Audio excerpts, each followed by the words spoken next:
কিছু শক্তি আছে, তাদের নাম নিলে আলো কেঁপে ওঠে।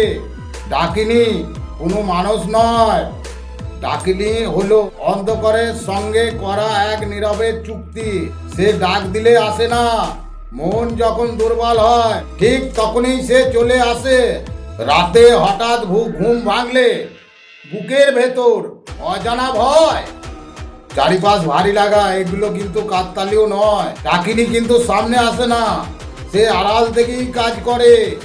মানুষের ভয়কে সে নিজেরই শক্তি বানায়। গভীর রাতে যখন আলোক ও মন যখন একা, সেই সময় তার ছায়া নড়ে ওঠে। এই কাজ সবাই পারে না, এই কাজ তান্ত্রিকদের মধ্যেই সীমিত, যারা বছরকে বছর অন্ধকারের সঙ্গে বাস করছেন, যারা ভয়কে সামনে বসিয়ে নিজের মনকে স্থির রাখতে পেরেছে। কারণ ডাকিনীর সামনে দুর্বল মন বেশিক্ষণ টেকে না। ডাকিনীর কাজ করতে শব্দের চেয়ে নীরবতা বেশি লাগে, জিনিসের চেয়ে সংকল্প বেশি লাগে।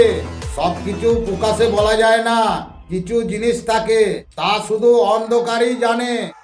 যারা বোঝেন তারা নীরবে যোগাযোগ করুন।